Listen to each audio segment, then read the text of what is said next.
السلام علیکم ورحمۃ اللہ. نحمده ونصلي على رسوله الكريم اما بعد فاعوذ باللہ من الشیطان الرجیم بسم اللہ الرحمن الرحیم. قرآن مجید میں اللہ تعالیٰ نے چند پیغمبروں کو اولو العزم کا خطاب دیا ہے، جس کا مطلب یہ ہے کہ ایسے پیغمبر جو صبر کا پہاڑ تھے اور ان کی عزیمت میں، ان کے ارادوں میں اور دعوت دین کی راہ میں آئی ہوئی تمام مصیبتوں اور تکلیفوں میں صبر ایک بہت اہم چیز تھی اور عزیمت ایک بہت اہم چیز تھی. تمام فقہا اور علماء اس بات پر متفق ہیں کہ یہ اولو العزم پیغمبر 5 ہیں: حضرت نوح علیہ السلام، حضرت ابراہیم علیہ السلام، حضرت موسیٰ علیہ السلام، حضرت عیسیٰ علیہ السلام اور ہمارے پیارے نبی حضرت محمد مصطفیٰ صلی اللہ علیہ وسلم. ان کو اولو العزم اس لیے کہا جاتا ہے کہ ان لوگوں نے اللہ کے دین کی تبلیغ میں جو مصائب برداشت کیے، مصیبتیں اٹھائیں اور پھر صبر کیا، یہ واقعی ایک بہت اہم کام تھا جو انہوں نے کیا اور اللہ کو پسند آیا. حضرت نوح علیہ الصلوۃ والتسلیم کی ساری زندگی ہمارے سامنے ہے. قرآن مجید نے اس کا کچھ خاکہ یوں کھینچا ہے کہ تقریباً 950 سال وہ اپنی قوم کو، اپنی امت کو تسلسل کے ساتھ دین کی دعوت دیتے رہے، اور واقعی یہ تسلسل 950 سال کا اور اس میں پھر پیغمبر کا اس عمل کو مسلسل کرتے رہنا اور نہ اکتانا، اور اس راہ میں آنے والی جو بھی مصیبتیں ہیں، جو بھی تانے ہیں، وہ سب کچھ برداشت کرنا، یہ معمولی کام نہیں تھا، ایک بہت بڑا کام تھا. اس کے لیے ارادے کی پختگی یہ چاہیے تھی، اور پھر لوگوں کے وقتاً فوقتاً جو تانے تھے، ان کے الزامات تھے، ان کو برداشت کرنا تھا. حضرت نوح علیہ الصلوۃ والتسلیم یہ سب کچھ برداشت کرتے رہے. ابراہیم علیہ السلام کو دیکھیے کہ ان کی پوری زندگی امتحانات سے عبارت ہے، پوری زندگی، اور پھر ان امتحانات میں وہ کس طرح کامیاب ہوتے ہیں. قرآن مجید میں اللہ تعالیٰ نے یہ بتایا ہے کہ وَإِذِ ابْتَلَىٰ إِبْرَاهِيمَ رَبُّهُ بِكَلِمَاتٍ فَأَتَمَّهُنَّ. کہ اللہ کے رسول آپ اس بات کو بھی یاد کیجئے کہ ابراہیم علیہ السلام کو ان کے رب نے چند باتوں میں آزمایا تھا. فَأَتَمَّهُنَّ، تو ابراہیم علیہ السلام نے انہیں پورا کر کے دکھا دیا، یعنی کامیاب ہو گئے. ان کا بچپن، ان کی جوانی، ان کا بڑھاپا، یہ سب کا سب اللہ کی اطاعت کے جذبے سے سرشار، یعنی ایک ایسی زندگی تھی کہ اللہ بھی خوش ہوئے ہیں، اور حضرت ابراہیم علیہ السلام کو یہ بھی کہا کہ یہ میرے پسندیدہ بندے تھے. اب مثال کے طور پر سورہ مریم کو جب ہم پڑھتے ہیں تو اس میں ہمیں یہ پتہ چلتا ہے کہ عین جوانی میں انہوں نے اپنے والد محترم کو جب یہ بت تراشی کرتے دیکھا اور بت فروشی کرتے دیکھا تو انہیں بڑے پیار سے سمجھاتے ہیں، اور جو انداز ہے سمجھانے کا، اس انداز میں باپ کا ادب، اس کا احترام، اس کا مقام، سوال ہی پیدا نہیں ہوتا کہ ایک گراف نیچے آیا ہو.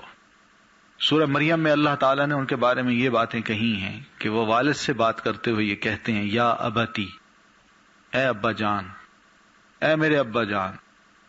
یہ یعنی ان جذبات سے ڈوبا ہوا لفظ ہے جو والد کی محبت اپنے دل کی گہرائیوں میں رکھتے ہوئے، نفرت نہیں، یعنی دل کی گہرائیوں میں اس محبت کو رکھتے ہوئے وہ ایک بیٹے کے طور پر اور باپ کی محبت کو اپنے دل میں رکھ کے اس قسم کا لفظ کہتے ہیں، یا ابتی.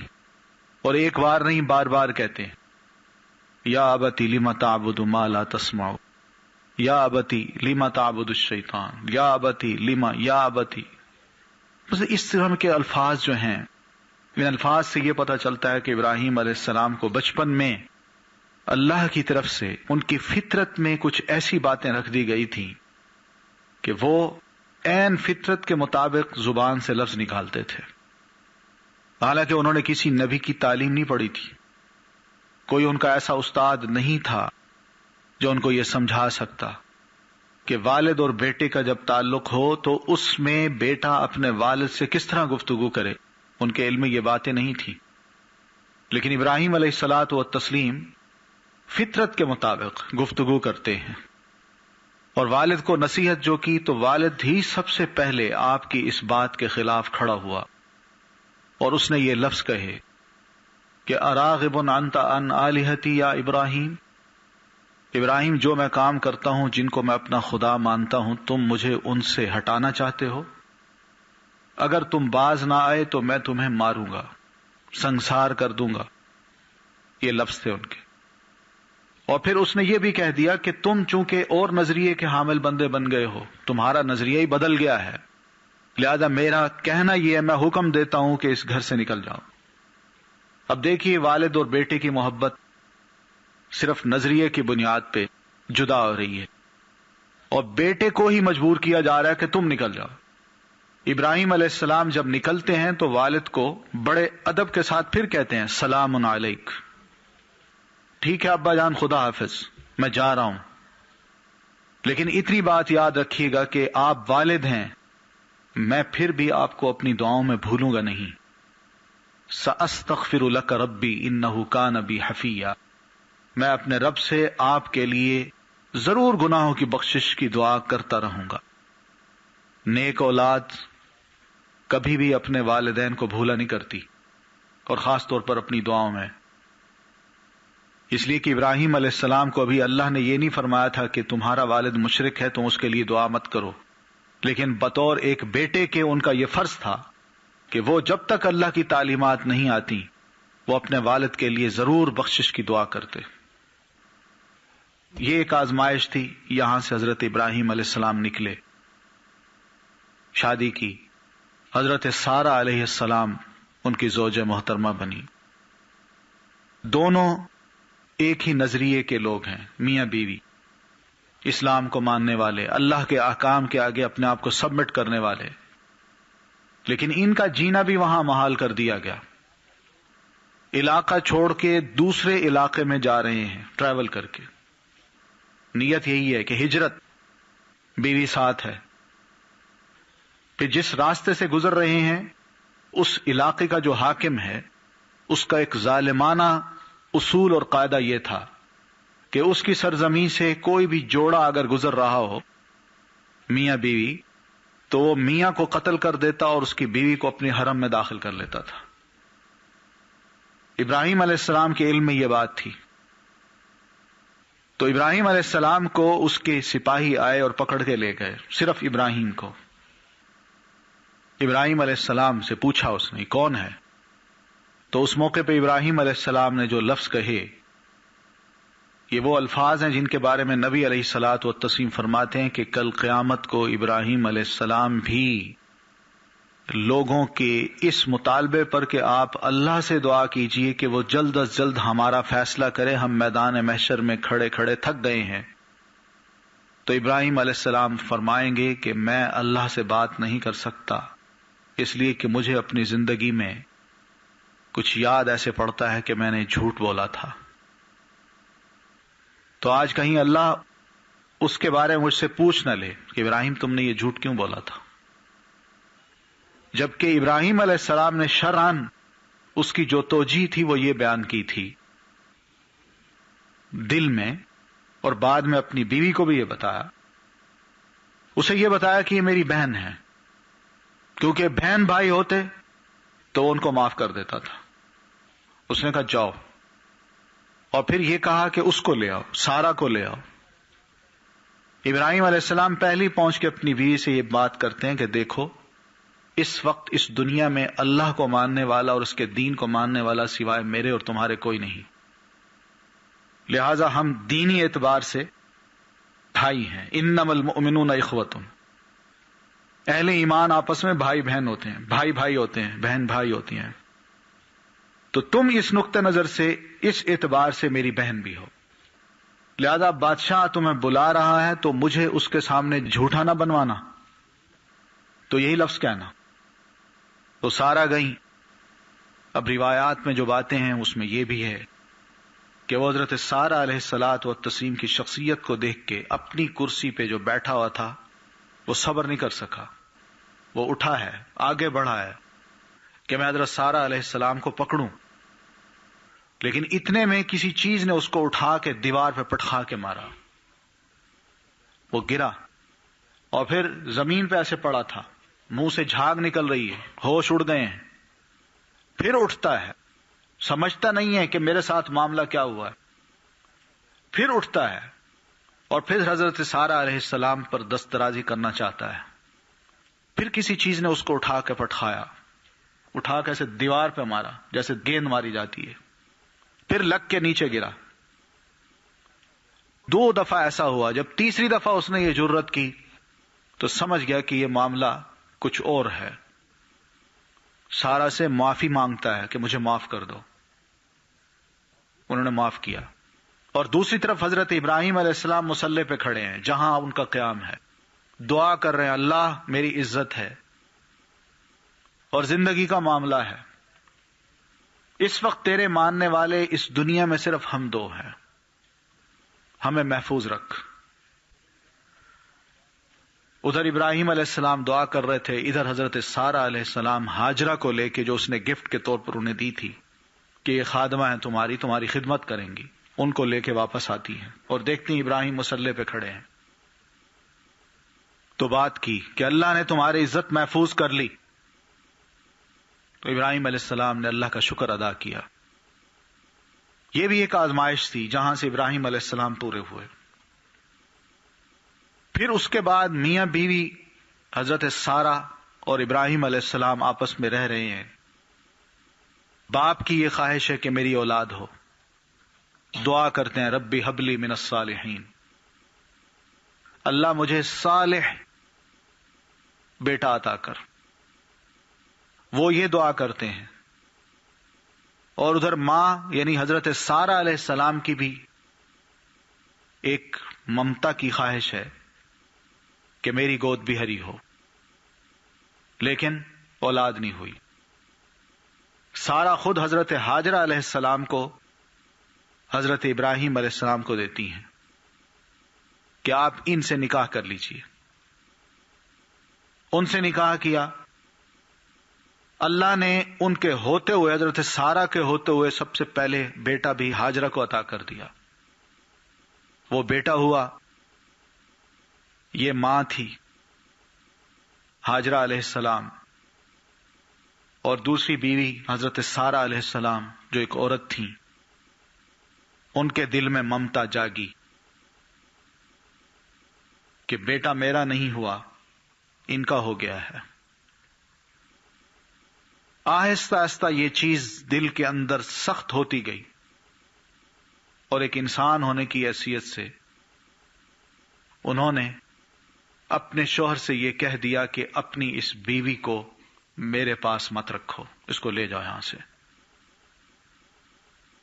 اللہ کے حکم سے حضرت ہاجرہ علیہ السلام کو بیٹے سمیت ابراہیم علیہ السلام وہاں سے لے کے عراق کے علاقے سے لے کے مکہ آتے ہیں.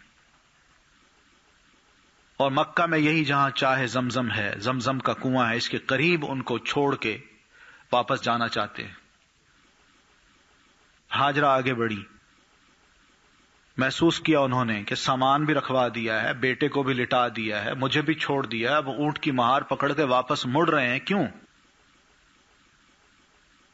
وہ آگے بڑھی. پوچھا ابراہیم کہاں چھوڑ کے جا رہے ہو، کس کے پاس چھوڑ کے جا رہے ہو؟ اور ادھر ابراہیم علیہ السلام کو اللہ کی طرف سے حکم تھا کہ گفتگو نہیں کرنی، بات نہیں کرنی. سمجھ گئیں کہ کوئی معاملہ ایسا ہے جو اللہ کی طرف سے حکم کی بنیاد پہ یہ سب کچھ کر رہے ہیں.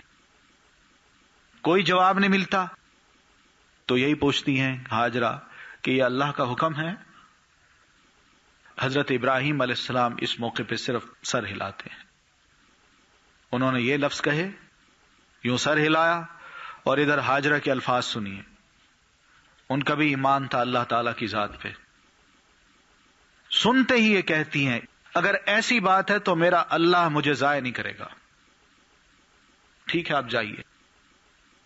ابراہیم علیہ السلام چلتے ہیں. اور اس موڑ پہ آ کے پہاڑ کی اس اوٹ پہ جہاں سے ان کی بچہ اور بیوی جدا ہو رہے ہیں، اب نظر نہیں آئیں گے، وہاں کھڑے ہو کے یہ دعا کرتے ہیں جس کو اللہ نے قرآن میں کوٹ کیا ہے، ربنا انی اسکنت من ذریتی بواد غیر ذی زرع، اللہ میں نے اپنی اولاد کو ایک ایسی وادی میں چھوڑ دیا ہے جہاں ایک پتا بھی گھاس کا نہیں اگتا، اور وہ وادی ایسی ہے عند بیتک المحرم، تیرا جو پاک گھر ہے اس کے پاس، اور اللہ میں نے کس لیے چھوڑی ہے، لیقیم الصلاۃ، تاکہ نماز قائم کریں۔ ابراہیم علیہ السلام کو دیکھیے کہ جوانی ہے تو اپنے والد کی اصلاح،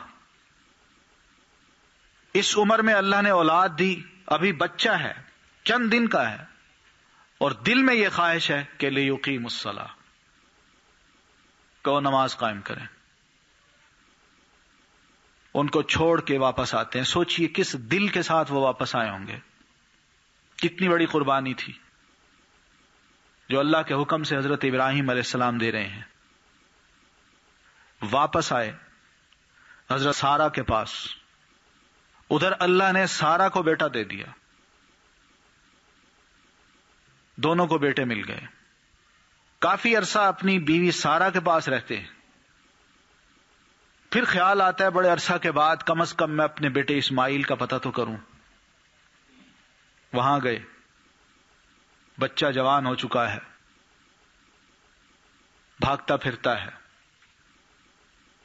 بیٹے سے مانوس ہوتے ہیں، باتیں کرتے ہیں، کچھ دن وہاں رہتے ہیں، انہی دنوں میں اللہ ایک خواب دکھا دیتا ہے، اور خواب یہ دیکھا کہ میں اپنے بیٹے کو اپنے ہاتھ سے ذبح کر رہا ہوں۔ صبح ہوتے ہی اپنے بچے کو لیا اور یہیں چلتے چلتے پہاڑوں کے درمیان سے راستے میں ان کو خواب سنا رہے ہیں کہ بیٹا رات میں نے یہ خواب دیکھا ہے کہ انی اذبحک فانظر ماذا تری، کہ میں اپنے ہاتھ سے تمہیں ذبح کر رہا ہوں، مجھے یہ بتاؤ تمہاری کیا رائے ہے، تم کیا سمجھتے ہو؟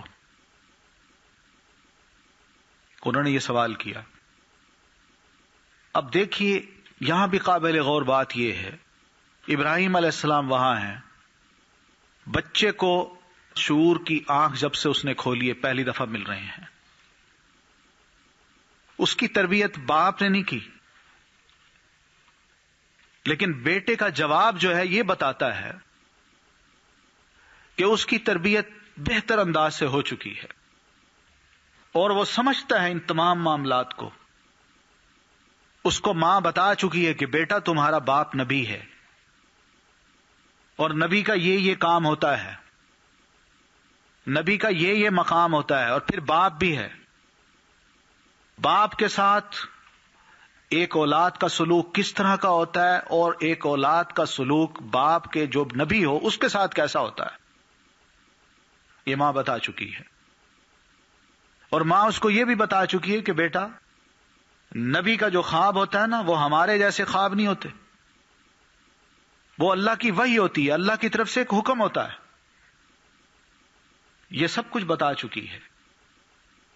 والد نے جب یہ بات کی فانظر ماذا تری، بیٹا یہ خواب دیکھا ہے، کیا تمہاری رائے ہے؟ تو آگے جواب دیتا ہے یا ابت افعل ما تؤمر، ابا جان، پھر وہی الفاظ ہیں، باپ نے جو سلوک اپنے والد سے کیا تھا نا، جو عزت اپنے والد کو دی تھی، وہی عزت اب اس کو اپنی اولاد کے ہاتھوں مل رہی ہے۔ جو الفاظ والد نے اپنے والد کو بڑے پیار اور محبت سے کہے تھے اور بڑی مشکل صورتحال میں، وہی الفاظ انتہائی مشکل صورتحال میں چھوٹا بیٹا باپ کو کہہ رہا ہے،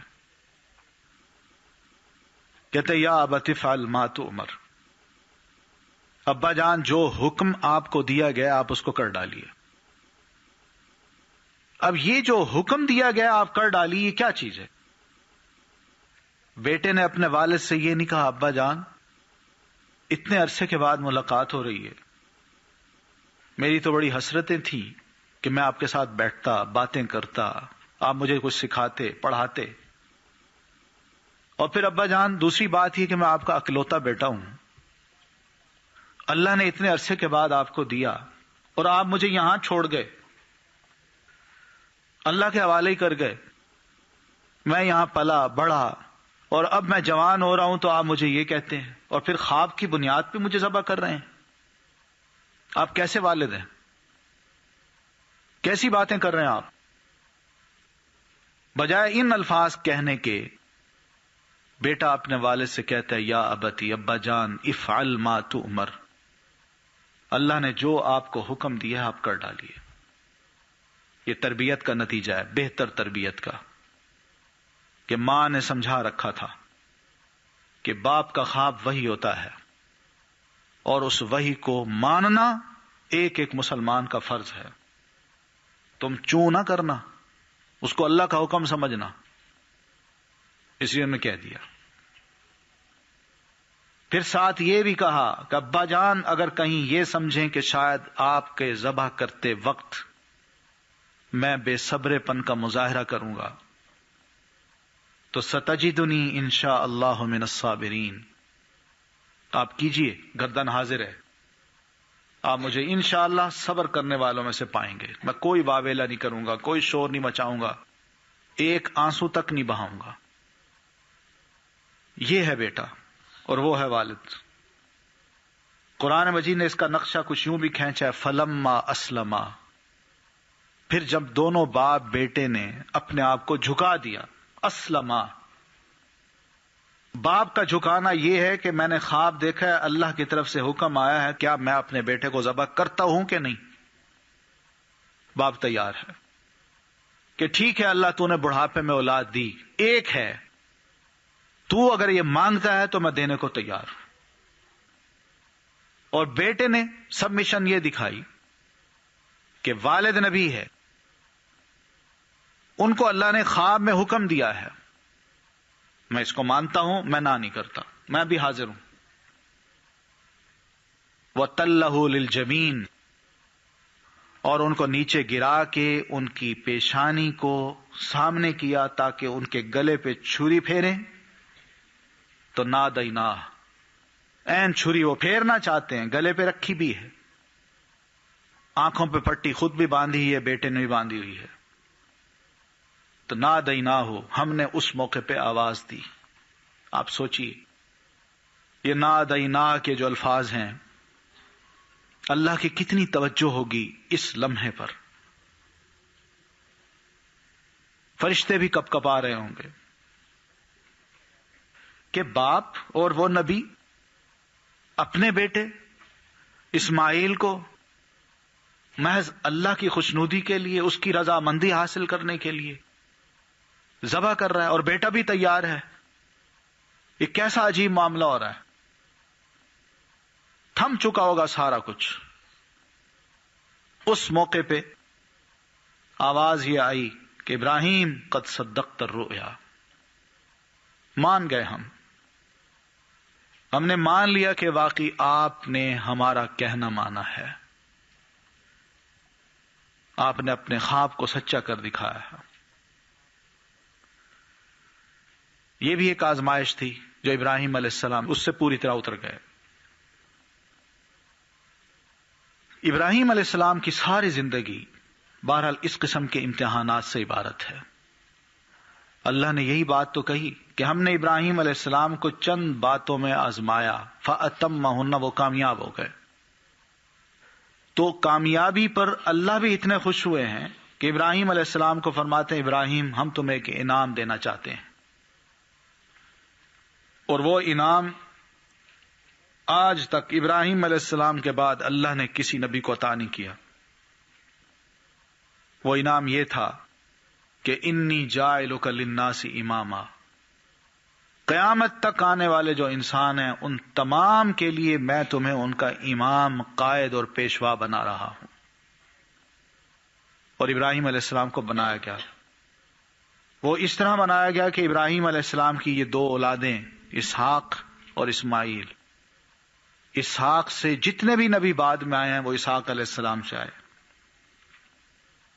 حضرت عیسیٰ علیہ السلام تک، جن کو بنو اسرائیل کہا جاتا ہے، اور بعد میں حضرت محمد صلی اللہ علیہ وسلم کو اگر نبی بنایا آخری نبی تو وہ اسماعیل علیہ السلام کی اولاد سے ہے۔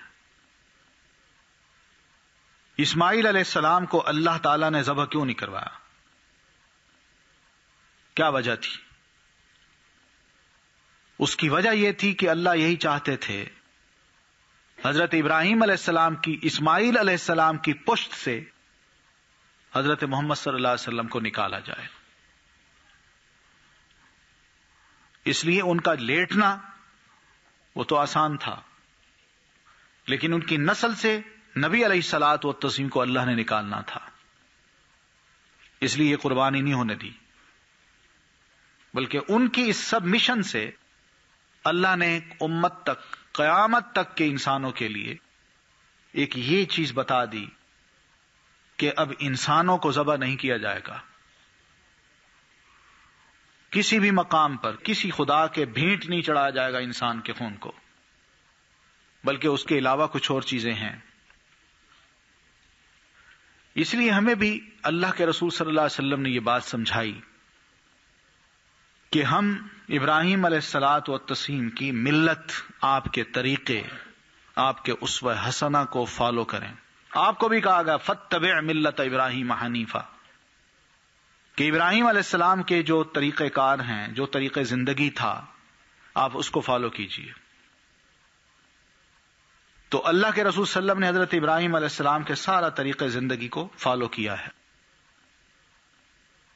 بہت سے کام ہیں جو ہم دیکھتے ہیں کہ قرآن نے نبی علیہ السلام کو کہا ہے کہ آپ اس معاملے میں بھی ابراہیم علیہ السلام کا اسوہ حسنہ دیکھیے، اس معاملے میں بھی ابراہیم علیہ السلام کے طریقہ کار کو فالو کیجیے، اور اللہ کے رسول صلی اللہ علیہ وسلم کرتے تھے۔ پھر نبی علیہ الصلوۃ والتسلیم نے جو یہ بتائی ہیں باتیں کہ ابراہیم علیہ السلام اپنے بیٹے کی اس قربانی کو دیتے ہیں، اللہ ان کی جگہ ایک مینڈھا دے دیتا ہے، یہ ایک سنت ابراہیمی ہے۔ تو سنت ابراہیمی کو ہم زندہ کرتے ہیں، ہم اسی کو لے کے چلتے ہیں۔ اور پھر آپ نے ساتھ یہ بھی فرمایا کہ جو بندہ بھی قربانی کا جانور جو صحیح سالم ہو، طاقتور ہو، موٹا ہو، اس کو اللہ کی راہ میں جب ذبح کرتا ہے تو گویا وہ سنت ابراہیمی کو زندہ کر رہا ہوتا ہے۔ وہ سنت ابراہیمی یہی ہے کہ ابراہیم علیہ السلام نے محض اللہ کی رضا کے لیے اس کے حکم کے مطابق اپنی اولاد تک کو بھی قربان کرنا چاہا اور اس پہ راضی تھے۔ اللہ نے ان کی اس جذبے کو سراہا اور قبول کیا۔ یہ جذبہ اللہ ہمارے اندر بھی دیکھنا چاہتا ہے کہ کیا ہم بھی سنت ابراہیمی پہ چل کے یہ بظاہر ایک چھوٹی سی قربانی تو ذبح کر رہے ہوتے ہیں جو علامت ہے اس بات کی کہ اللہ تیری محبت میں سرشار ہو کے، تیری اطاعت میں ڈوب کے ہم یہ قربانی چھوٹی سی تیری بارگاہ میں آج پیش کر رہے ہیں، لیکن یہ تو ایک سمبل ہے۔ لیکن کل کو اگر تیرے دین کے لیے، تیرے اسلام کے لیے، تیرے رسول کے لیے ہمیں اپنی جانیں، اپنی اولاد تک کو قربان کرنا پڑا تو ہم پیچھے نہیں ہٹیں گے۔ لیکن اس قربانی کے جذبے کو جو دین ہمارے اندر چاہتا ہے کہ ہمیشہ رہے، آج کل آپ دیکھیں گی کہ اخبارات میں، خاص طور پر انگلش اخبارات ہیں، ان میں کچھ ایسے آرٹیکلز آئیں گے جس میں ہمیں یہ نصیحت کی جائے گی کہ مسلمان بہت زیادتی کرتے ہیں، بیک وقت 3 دنوں میں بہت سے جانوروں کو لے کے گھر گھر میں کاٹتے ہیں، اور اس طرح ایک اچھا خاصا گوشت جو ہے، ملک کا سرمایہ جو ہے وہ ضائع ہو جاتا ہے۔ خود زیادہ سے زیادہ 1 دن کھائیں گے، لیکن 3 دن تک جو ذبح ہوتے رہتے ہیں مسلسل جانور، یہ ایک اچھی خاصی یعنی گوشت کے جو سرمایہ ہے اس کا ضیاع ہے۔ اور پھر ساتھ یہ کہتے ہیں جبکہ دنیا میں مسلمان بھوکے مر رہے ہیں، مہاجر کیمپس لگے ہوئے ہیں، ان کو کھانے کو نہیں ملتا، اور یہاں انہوں نے گھر گھر میں خون بہا رکھا ہوتا ہے، جانور ذبح کر رہے ہوتے ہیں، اور نصیحت اس موقع پر یہی کی جاتی ہے کہ بیماروں کو، کمزوروں کو، ناچاروں کو، مہاجروں کو یہ گوشت بھیج دیا جائے یا پیسے بھیج دیے جائیں، قربانی نہ کی جائے بلکہ اس کے پیسے ان کو بھیج دیے جائیں، وہ زیادہ بہتر ہے۔ یعنی اس طرح کی نصیحتیں کی جاتی ہیں، آئیں گی اخبارات میں، آپ پڑھیں گی۔ بظاہر یہ باتیں بڑی اچھی لگتی ہیں، بہت ٹھیک ہیں، لیکن حقیقت یہ ہے کہ ہم مسلمان اس عمل کو جس نیت سے کرتے ہیں وہ یہی سچا جذبہ ہے جو اللہ چاہتا ہے کہ ہر مسلمان کے دل میں بیدار رہے۔ پیسے تو وہ ادھر ادھر پہلے بھی سال کے آگے پیچھے بھی خرچ کرتا رہتا ہے، اللہ کی راہ میں بھی دیتا ہے، بہت کچھ دے دیتا ہے، غریبوں کی، کیمپس میں جو مہاجر ہیں ان کی، اور پھر اسی طرح جہاں مسلمان لٹ پٹ رہے ہیں ان کی، وہ جس طرح بھی خدمت ہو کرتا ہے۔ لیکن دین ہم سے یہ چاہتا ہے کہ یہ جذبہ ہمارے اندر کم از کم سال میں ایک دفعہ ضرور زندہ ہو کہ اللہ تیری راہ میں یہ جو خون بہا رہا ہوں یہ ایک معمولی سا نذرانہ ہے جو شاید دلیل بن جائے کل کو اس بات کی کہ اللہ تیرے دین کو میری یا میری اولاد کی ضرورت پڑی تو میں بھی قربان کرنے کو تیار ہوں۔ اصل چیز یہ ہے۔ پھر یہی بات ہے کہ ہم قربانی کے گوشت کو ضائع بھی نہیں کرتے، مسلمان کھاتے ہیں، پھر اس کے ساتھ ساتھ کتنے غریبوں کا بھلا ہو جاتا ہے۔ بہت سے غریب ایسے لوگ ہیں جو پورا سال گوشت بھی نہیں دیکھ سکتے، ان کے گھر میں پکتا نہیں ہے، ان کو موقع مل جاتا ہے اس طرح گوشت کو سٹور کرنے کا، خود کھانے کا، اپنے بچوں کو، بال بچوں کو، عزیزوں کو کھلانے کا۔ یہ ضیاع نہیں ہے۔ ہاں ضیاع اس بات پہ ضرور ہے کہ میں چھوٹا سا فنکشن کروں تو اس کے لیے میں میریٹ بک کرا لوں اس کا ہال، یا اسلام آباد کا ہال بک کرا لوں ہوٹل کا، اور پھر وہاں لوگوں کو بلواؤں اور ان کو جناب باربیکیو خوب کھلاؤں۔ وہاں ضیاء نظر نہیں آتا۔ ضیاء نظر آئے گا تو غریبوں کی جیبوں میں جانے والا یا غریبوں کے گھر میں جانے والا یہ گوشت، یہ نظر آئے گا، اس میں نظر آئے گا۔ یہ تو نبی علیہ الصلوۃ والتسلیم نے بتایا، مسلمان اس سنت کے ذریعے اپنے ایمان کو تازہ کرتے ہیں، اس کو ختم نہیں کیا جا سکتا۔ ہمارے پاس اور مدیں بہت ہیں جو ہم غریبوں کی مدد کر سکتے ہیں۔ جن مسلمانوں کو اللہ یہ توفیق دیتا ہے نا کہ وہ اپنے ہاتھ سے گھروں میں قربانیاں کرتے ہیں، وہ اپنی مدوں میں اس طرح پیسہ بھی رکھتے ہیں کہ سال میں وقتاً فوقتاً اپنے غریبوں کی خدمت کر سکیں۔ لیکن یہ جو اعتراض کرنے والے لوگ ہیں نا، ان کو توفیق نہیں ملتی، سوائے اس بات کے کہ اپنے ذات کو اچھالنے کے لیے، اپنے آپ کو بڑا بنانے کے لیے، صرف اور صرف تعلقات قائم کرنے کے لیے بڑے لوگوں کے درمیان یہ ساری عیاشیاں ہوتی ہیں۔ ان کو خود کھلاتے ہیں، خود بھی کھاتے ہیں، لیکن غریبوں کا خیال نہیں آتا۔ کون بلاتا ہے غریب آدمی کو میریٹ میں؟ توہین سمجھتا ہے بندہ آج کہ میں اگر اپنا فنکشن ہو اور اس میں کسی غریب کو بلاؤں اپنے میرٹ میں تو لوگ کیا کہیں گے کہ اس کے تعلقات ان جیسے لوگوں کے ساتھ ہیں، ایسے لوگوں کو یہ بلاتا ہے، ہم تو نہیں آتے، کوئی آئے گا ہی نہیں۔ مقصد ہے کہ صرف دین کی یہ جو چیز ہے اس میں ہمیں عیب کیوں نظر آتا ہے؟ آپ یقین مانیں کہ یہیں اسلام آباد میں ہی اور ہمارے اس مضافات میں یہ جو چھوٹے سیکٹرز ہیں، F7 کا ہے، F8 کا ہے، دوسرے ہیں G7 کے ہیں، G8 کے ہیں، G9، اس میں آپ چلے جائیں، صرف اپنی قریبی آبادی ہے، چھوٹا سا فلیٹ، جب والد کلرک تھا اس کو گورنمنٹ نے دیا تھا، وہیں اس نے شادی کی، وہیں اس کے بچے ہوئے، وہ جوان ہو گئے، وہیں رہتے ہیں، 2 کمروں کا فلیٹ ہے، سب اس میں رہتے ہیں، اور کھانے پینے کو کچھ نہیں ملتا، عیالدار لوگ ہیں۔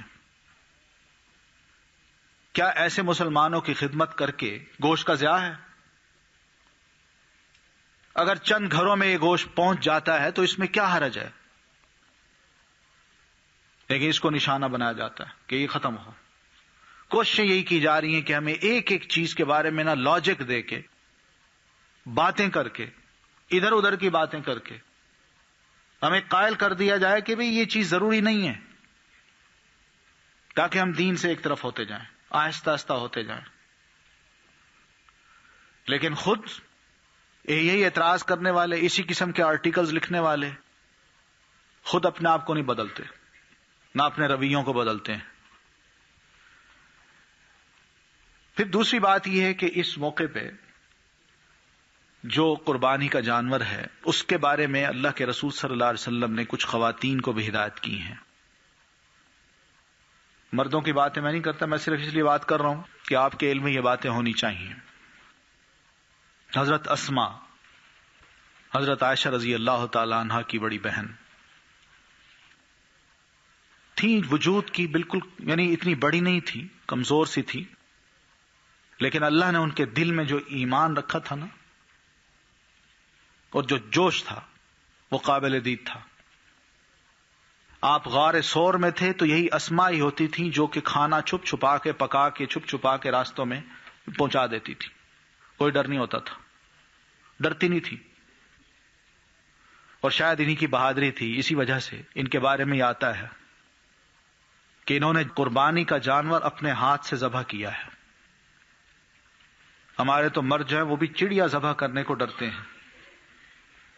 حضرت اسماء رضی اللہ تعالی عنہا خاتون ہونے کی حیثیت سے وہ اپنی قربانی کے جانور کو ذبح کر رہی ہیں، تو عورتیں قربانی کے جانور کو اپنے ہاتھ سے اس کے گلے پہ چھری پھیر سکتی ہیں، اس میں معیوب بات نہیں ہے۔ اور خاتون کو اگر اللہ تعالیٰ نے زیادہ دے رکھا ہے تو وہ اپنی طرف سے اگر چاہے تو قربانی کر لے، اس کا بھی اسے ثواب ملے گا۔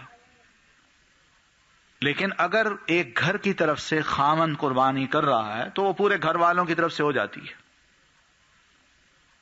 ہر ایک کو الگ الگ قربانی کرنے کی ضرورت نہیں ہے۔ اگر ہانڈی ایک گھر میں پکتی ہے ایک ہی، تو پھر گھر کا جو سربراہ ہے وہ سب کی طرف سے ایک قربانی پیش کر دے، ٹھیک ہے، کافی ہے۔ پھر اس میں یہ بات بھی ہے کہ ہمیں یہ پتہ چلتا ہے کہ اللہ کے رسول صلی اللہ علیہ وسلم نے یہ فرمایا کہ قربانی کا جانور نماز پڑھ کے ذبح کرنا چاہیے، اس سے پہلے نہیں۔ پہلے اگر کوئی کرے گا نماز سے پہلے تو وہ تو یوں سمجھے کہ ایسے گوشت تھا، اس نے خریدا یا بیچا یا کاٹا اپنی ضرورت کے لیے، وہ قربانی نہیں ہوگی۔ نماز کے بعد فوراً پہلے دن کا ثواب زیادہ، پھر دوسرے دن کا، پھر تیسرے دن کا۔ احادیث میں یہ بھی آتا ہے کہ اللہ کے رسول صلی اللہ علیہ وسلم فرماتے ہیں کل ایام التشریق ذبح، حدیث میں یہ آتا ہے کہ قربانی کا دن اور ایام التشریق یہ سب کے سب ذبح کے دن ہیں۔ تو بہرحال حدیث میں یہ آتا ہے، اس سے یہ پتہ چلتا ہے کہ جس وقت بھی ذبح کیا جائے اس کا ثواب مل سکتا ہے، ایسی بات نہیں ہے۔ یہ بات مسنون ہے کہ اللہ کے رسول صلی اللہ علیہ وسلم نے فرمایا کہ اگر آدمی صبح ہوتے ہی، عید والے دن صبح ہوتے ہی، آپ کا مسنون طریقہ یہ تھا کہ آپ کچھ کھاتے نہیں تھے، اس وقت روزہ ہوتا تھا، اور نماز پڑھ کے گھر تشریف لاتے، قربانی کا جانور جب ذبح ہو جاتا، وہ پکتا، تو اس سے آپ اپنی افطاری کرتے تھے۔ مسنون طریقہ یہی ہے کہ گھر میں جو قربانی کی جانی ہے وہ عید کی نماز کے فوراً بعد اس کو ذبح کیا جائے اور اسی کو پکا کے اسی سے افطاری کی جائے۔ لیکن اگر واقعی بہت دیر ہو تو پھر نماز کے بعد کسی بھی چیز کے افطاری بندہ کر سکتا ہے، کھا لے۔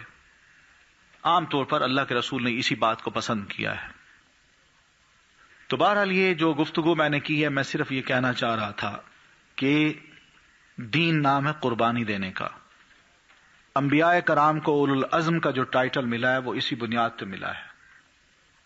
اسی بنیاد پہ حضرت ابراہیم علیہ السلام کو امامت ملی، اور ابراہیم علیہ السلام کی زندگی میں یہ جو چیزیں آئی ہیں اللہ کو اتنی پسند آئیں کہ اس امت کو سمجھا دیا کہ کہ اس سلسلے میں حضرت ابراہیم علیہ السلام کو ضرور اس امت نے بھی فالو کرنا ہے، تاکہ یہ جذبہ ان کے اندر بھی بیدار رہے۔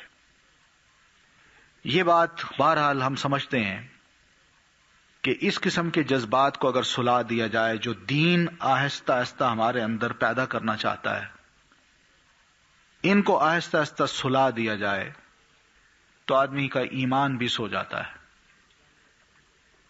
جاگتا نہیں ہے۔ پھر اس کے لیے اس کے نزدیک یا اس کی نظر میں فرائض ہوں، دین کے سنتیں ہوں، حلال اور حرام کا مسئلہ ہو، جائز اور ناجائز کا مسئلہ ہو، یہ سب برابر ہو جاتا ہے۔ یہی جذبے ہیں جو اللہ نے ہم مسلمانوں کو عطا کیے، شاید انہی کے ذریعے یہ چیزیں ہمارے اندر بیداری پیدا کر دیں اور ہم کچھ کام ایسے دنیا میں کر جائیں جس کو کل اللہ تعالیٰ قبول کر کے ہمیں معاف کر دے۔ تو بہرحال عید کی مناسبت سے قربانی کی جہاں تک بات ہے، اس کا صرف فلسفہ یہی ہے کہ اللہ اس قسم کی قربانی ہم سے کروا کے ہمارے اندر سے یہ جذبے نکلوانا چاہتا ہے کہ ہم اللہ کی راہ میں کتنی قربانی دینے کے روادار ہیں، کتنا جذبہ ہے ہمارے پاس، دین کو جب ضرورت پڑتی ہے ہم اس موقع پر کتنا آگے بڑھتے ہیں اور کتنا پیچھے ہٹتے ہیں۔ یہ ایک ٹیسٹ بھی ہوتا ہے مسلمان کی زندگی کا۔ تو یہ ہمارا آگے بڑھنا، یہ بھی اگر سچے جذبے سے ہو، چاہے معمولی سا کیوں نہ ہو، یہ بھی قربانی سے کم نہیں ہے۔ ہر بندے کو اللہ تعالیٰ اس کے وزن کے برابر امتحان میں ڈالتا ہے۔ میرا جتنا ظرف ہے اتنا ہی اللہ نے مجھے امتحان میں ڈالنا ہے، میں جتنا برداشت کر سکتا ہوں اتنا ہی اللہ دیکھتا ہے، جتنا میرا ایمان ہے اتنا ہی اللہ تعالیٰ مجھے امتحان میں ڈالتا ہے۔ تو اس لیے یہ امتحانات زندگی میں جب آتے ہیں تو وہ قربانی بھی ہم سے مانگتے ہیں۔ یہی قربانی دینا، یہی ہے شعار ابراہیمی، ملت ابراہیمی کا ایک اہم حصہ جس کا ہم ایک جزو ہیں، اور پھر ہمیں اس قسم کے کام کر کے اللہ کی رضا ہی حاصل کرنا ہوتی ہے اور کسی کی نہیں۔ تو بہرحال یہ چند باتیں تھیں جو میں نے مناسب سمجھا کہ آپ کو عید سے پہلے کر دی جائیں۔ جزاکم اللہ۔ یہ سوال آیا کہ میں نے سنا تھا کہ قربانی عید کی نماز پڑھنے کے بعد کرنا ضروری ہے۔ یہ پوچھنا ہے کہ اگر کوئی شخص امریکہ میں اور اس کی طرف سے قربانی پاکستان میں دی جانی ہو تو یہاں تو عید پہلے ہو جاتی ہے، اگر اس کی نماز پڑھنے سے پہلے یہاں قربانی ہو جائے تو کیا وہ ٹھیک ہے؟ اگر نہیں تو پھر کیا کرنا چاہیے؟ پہلی بات تو یہ کہ ان کو یہ چاہیے کہ وہیں امریکہ میں ہی قربانی کریں۔ اب وہاں مسائل ہوتے ہیں، وہاں کوئی بچر شاپ ہوتی نہیں ہے، بچرز ملتے نہیں کہ وہاں جا کے بازار میں عام جیسے ہمارے ہاں بکریاں گائیں مل جاتی ہیں، وہاں نہیں ملتی، تو وہ مشکل ہوتی ہے ان کے لیے۔ تو اس لیے وہاں کے مسلمان زیادہ تر یہی کام کرتے ہیں کہ اپنی قربانیوں کو یا تو وہ پاکستان میں جہاں جہاں ان کے اپنے رہنے والے لوگ ہیں ان کے پاس پیسے بھیج دیتے ہیں کہ وہ ہماری طرف سے قربانی کر دیں۔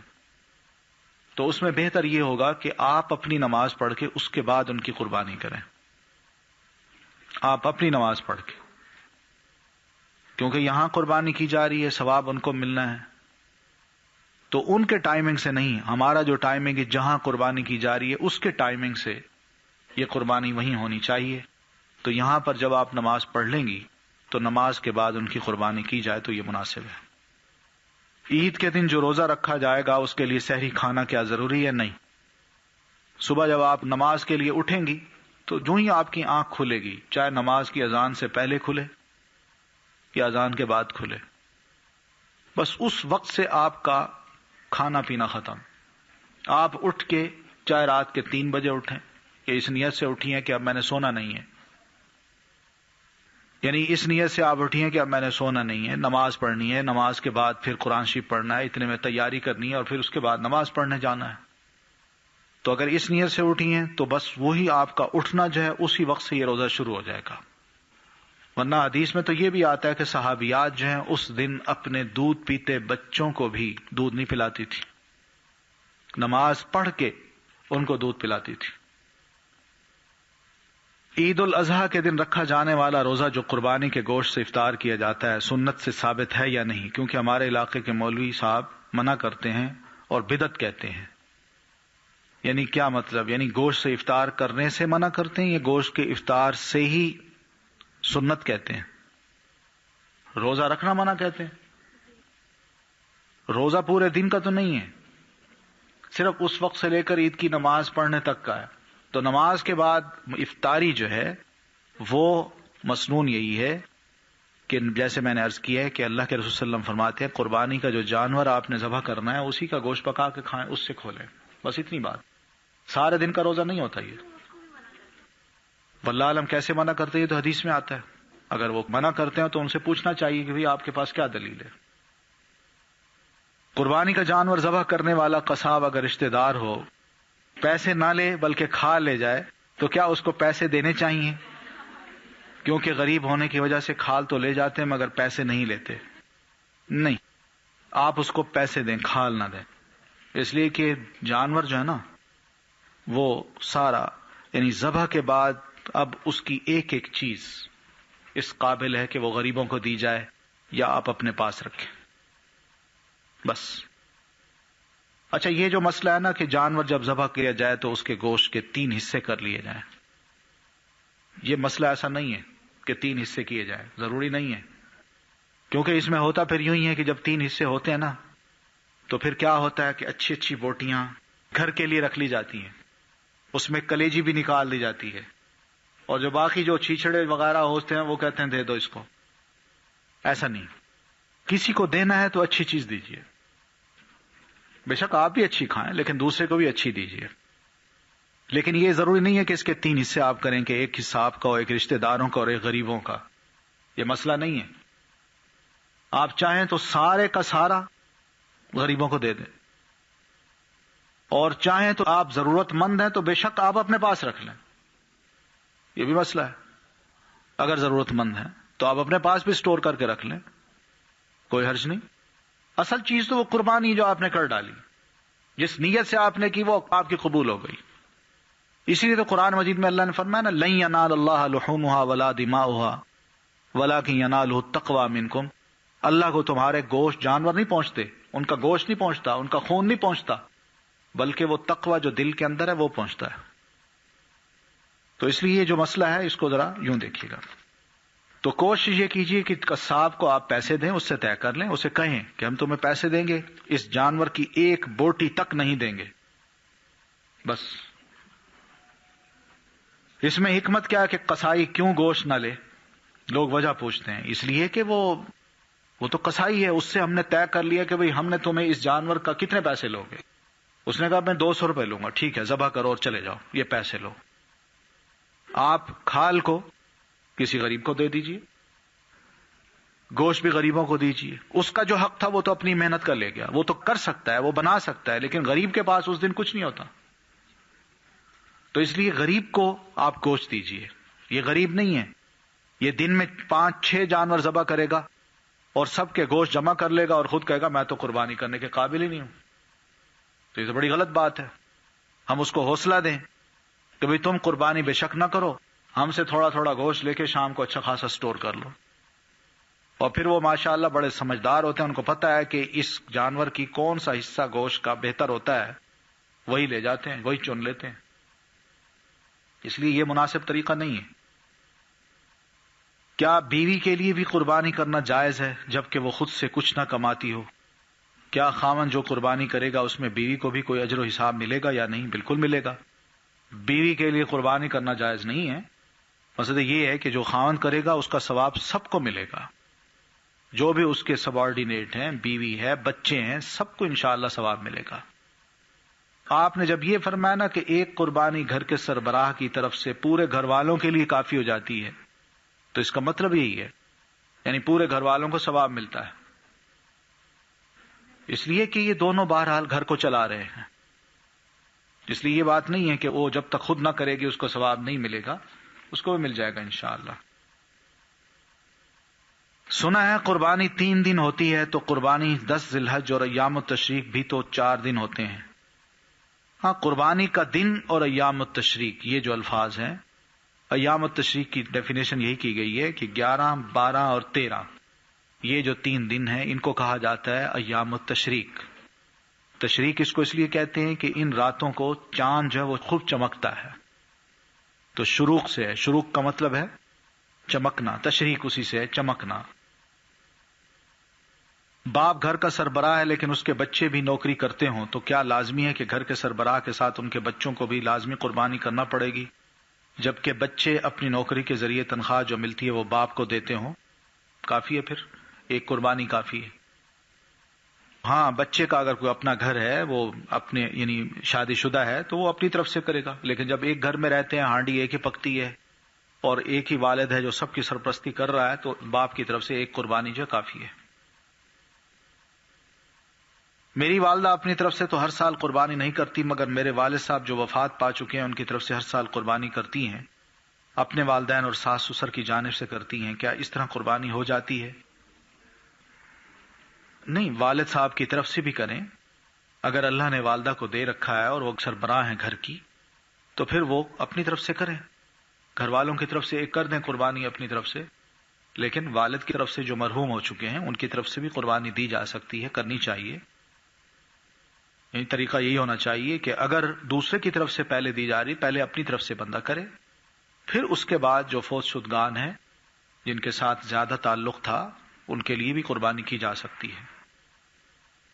فوت شدہ رشتہ داروں کی طرف سے بھی قربانی کر سکتے ہیں، ہاں کر سکتے ہیں، کیونکہ نبی علیہ السلام کی طرف سے بھی اگر آپ قربانی کرنا چاہیں کوئی قربانی، اللہ کے رسول صلی اللہ علیہ وسلم کو اس کا ثواب ملے تو وہ بھی ہو سکتی ہے۔ یہ مسئلے وہ ہیں جو اللہ کے رسول نے بتائے ہیں ٹیکسٹ میں، یہ قیاسی نہیں ہے، یعنی ایک چیز کو سامنے رکھ کے اس کے مطابق یہ کہہ دیں کہ چلے اگر یہ ہو سکتی ہے تو پھر یہ بھی ہو سکتا ہے۔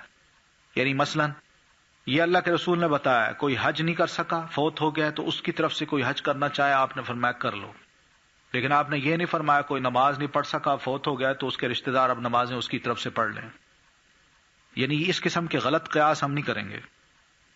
ہم قربانی میں سے کچھ گوشت غیر مسلم ہمسایوں کو دے سکتے ہیں، ہاں دے دیں، کوئی حرج نہیں، ہمسائے بھی ہیں وہ بھی حق ادا ہوگا، اور غیر مسلم کو دیں گے، انسان ہے اس کو بھی دے سکتے ہیں، کوئی حرج نہیں۔ اگر بیٹی گھر کی سربراہ ہو تو گھر والوں کی طرف سے قربانی کر سکتی ہے، بالکل بڑے اعتماد سے کر سکتی ہے۔ جو شخص قربانی کرتا ہے وہ نہ ناخن کاٹ سکتا ہے اور نہ بال کٹوا سکتا ہے، کیا اس میں شیو بھی آتی ہے؟ تو کیا اس میں بال نہیں ہوتے؟ اور کیا اس کے گھر والے بھی بال یا ناخن نہیں کاٹ سکتے؟ سب کے لیے پھر یہ ہوتا ہے کہ کوئی بھی بال ناخن نہ کاٹے، اس لیے کہ جس گھر میں قربانی ہو رہی ہوتی ہے اللہ کے رسول نے فرمایا ہے کہ اس شخص کو یہ چاہیے کہ پہلی ذی الحجہ چاند دیکھتے ہی اس کے بعد سے لے کر قربانی کرنے تک وہ اپنے ناخن یا بال نہ کاٹے، تاکہ اس کو پورا ثواب ملے۔ یہ بھی ایک قربانی ہے، اگر اس کو دیکھا جائے تو یہ بھی ایک قسم کی قربانی ہے۔ جس شخص پر قرضہ ہو کیا اس پر بھی قربانی واجب ہے؟ قرضہ واقعی اگر مجبور ہو کے لیا ہے تو وہ بے شک نہ کرے، لیکن بعض اوقات ہوتا یوں ہی ہے کہ میں نے مثلا اپنی بچی کی شادی کرنی ہے، اب برادری ہے بہت بڑی تو قرضہ لینا ہے، ان کو میرٹ میں کھلانا ہے، تو بعد میں مقروض ہو جاتا ہوں۔ جب قربانی اتنی بڑی میں قربانی دیتا ہوں اور چھوٹی سی اللہ کی راہ میں قربانی دیتے ہوئے میں کہتا ہوں جی قرضہ ہے، تو یہ مناسب نہیں، یہ رویے ہمارے مناسب نہیں ہیں۔ ہم اللہ تعالیٰ کو کیا کرنا چاہتے ہیں؟ دھوکہ دینا چاہتے ہیں؟ کیا اللہ تعالیٰ ہمیں جانتا نہیں ہے؟ کہ ہم کن کے جذبوں کے ساتھ یہ سارے کام کر رہے ہوتے ہیں اور کہاں ہمارے جذبے مردہ ہوتے ہیں؟ برائے کرم بتائیے کتنا قرض ہو تو قربانی دینا ہے یا نہیں دینا؟ نہیں، یہ نہیں، بندے کی اپنی حالت ہے، قرض کی کوئی نہیں، بعض اوقات انکم بہت کم ہوتی ہے، قرض 10,000 بھی بہت مشکل لگتا ہے ادا کرنا، 5,000 بھی بندہ نہیں ادا کر سکتا، اور بعض اوقات اتنی انکم ہوتی ہے کہ بندہ 5 یا 15 لاکھ بھی اگر دینا چاہے تو بڑی آسانی سے دے سکتا ہے۔ یہ نہیں، بندے کی اپنی کیفیت پر ہے، اس کی آمدنی پر ہے۔ اگر عید کی نماز پڑھنے کے بعد ابھی قربانی کا گوشت نہیں پکا تو کیا قربانی کا گوشت ہی کھانا شرط ہے یا کہ کوئی اور چیز بھی کھا سکتے ہیں؟ اگر صبر نہیں ہو سکتا اور گھر میں بڑی اچھی اچھی چیزیں اور پکی ہوئی ہیں تو کھا لیں۔ مسنون میں نے بتایا کہ مقصد ہے کہ اللہ کے رسول یہی کرتے تھے۔ اگر 3 جانوروں کو ایک ساتھ ذبح کیا جائے، 2 تو تھوڑی دیر تڑپ کر مر جائیں، جبکہ جو سب سے پہلے ذبح ہوا وہ تڑپتا رہے، کیا اس کا مطلب یہ ہے کہ اس کی صحیح رگ نہیں کٹی؟ اور اگر ایسا ہے تو کیا وہ جانور حلال ہوگا؟ اگر کوئی اناڑی ہے قصائی تو یہ ہو سکتا ہے کہ وہ زیادہ تڑپا رہا ہو. حضور صلی اللہ علیہ وسلم نے اس سلسلے میں ہمیں یہ تاکید کی ہے کہ جب قربانی کے جانور کو ذبح کرنا چاہیں تو ایک دو کام پہلے کر لیں. ایک تو یہ کریں کہ اپنی چھری کو خوب تیز کر لیں، ایک کام تو یہ ہو. اور دوسرا یہ کہ جب اس کے گلے پہ چھری پھیریں تو اس کی رگ کاٹ دیں، شاہ رگ. وہ جب کٹے گی تو اس طرح اس کا خون جو ہے وہ بہہ جائے گا، اور وہ تڑپے گا بھی صحیح، ایسی بات نہیں ہے، وہ تڑپے گا. صحت مند جانور جو ہوتا ہے نا وہ تڑپتا ہے. اور لٹا کے جب اس کو ذبح کیا جاتا ہے نا، اس کا بھی ایک فلسفہ ہے. وہ یہ ہے کہ جو ہی اس کو لٹایا جائے تو اس کا سارا خون جسم کا جمع ہو کے نا گلے پہ آ جاتا ہے. ہمیں کوئی پکڑ کے نا ایسے لٹائے نا تو دیکھیں ہماری کیا حالت ہوتی ہے، فوراً ہمارا یعنی حالت ہی تبدیل ہو جائے گی، سب کچھ یہاں جمع ہو جائے گا. تو وہ گھبرا جاتا ہے، اس کا سارا خون وہاں جمع ہوتا ہے، چھری چلتے ہی اس کا خون سب باہر نکل آتا ہے. اسی لیے جب اس کی کھال کاٹی جاتی ہے تو اس کے جسم پہ کہیں خون نظر نہیں آتا. لیکن اگر کھڑے کھڑے اس کو گولی مار دی جائے تو وہ جہاں کہیں بھی آپ اس کی کھال کاٹیں گے وہاں آپ کو خون نظر آئے گا. تو یہ تو ایک بڑا اچھا طریقہ بتایا گیا ہے کہ اس کو لٹایا جائے تاکہ اس کا خون بالکل ہر جگہ سے نکل کے ایک جگہ آ جائے، اور جب آدمی گوشت کاٹے تو صاف ہو. یہ فائدہ ہے. تو بہرحال طریقہ یہ ہونا چاہیے کہ آپ کسی ایسے قصائی کو لیں جو کہ جانتا ہو کہ ذبح کس طرح کرنا ہے. یہ بہت پھرتے ہوتے ہیں، اس دن ہی سب کچھ سیکھ لیتے ہیں لوگ. چھریاں کانٹے ہاتھ میں پکڑے ہوتے ہیں اور گھر گھر دروازے کھڑکا، جی ہاں جی قربانی کا جانور. ہم جس کو دیکھتے ہیں جس کے ہاتھ میں ہے چھریاں ہیں ہم سمجھتے ہیں یہ قصائی ہے، حالانکہ وہ اناڑی لوگ ہوتے ہیں. انہیں پتہ ہے کہ لوگوں کو ضرورت ہے کون کس حد پہ بیٹھے گا، اس لیے وہ منہ مانگے پیسے بھی لیتے ہیں، گوشت بھی ضائع کر جاتے ہیں. اس لیے جو تجربہ کار قصائی ہوں ان کو ضرور لینا چاہیے، اور جو نمازی ہوں ان کا بھی خیال کرنا چاہیے. اس لیے کہ نیک آدمی کے ہاتھ کا ذبح کیا ہوا وہ اچھا رہتا ہے. ان کو پتہ ہے کہ مسنون طریقہ کیا ہے، ہم نے اس کو کیسے ذبح کرنا ہے. وہ ذبح کرتے وقت یہ نہیں کہ یہ اللہ اکبر کی بجائے انا للہ و انا الیہ راجعون نہیں پڑھتا. جانوروں کی کھالیں اکثر مختلف تنظیمیں لے جاتی ہیں، ان کو دینا جائز ہے. اگر وہ واقعی مستحق ہیں، دین کا کام کر رہی ہیں اور غریبوں کی خدمت وہ کرنا چاہتی ہیں، مستحق لوگوں کو دیتی ہیں تو ضرور دیجیے. ہمارے ہاں کوئی آرگنائزیشنز تو ہے نہیں، حکومتی سطح پر اس کی سرپرستی نہیں ہے، تو اس لیے یہ چیزیں جگہ جگہ جو ہمیں نظر آتی ہیں یہ معیوب نہیں ہیں.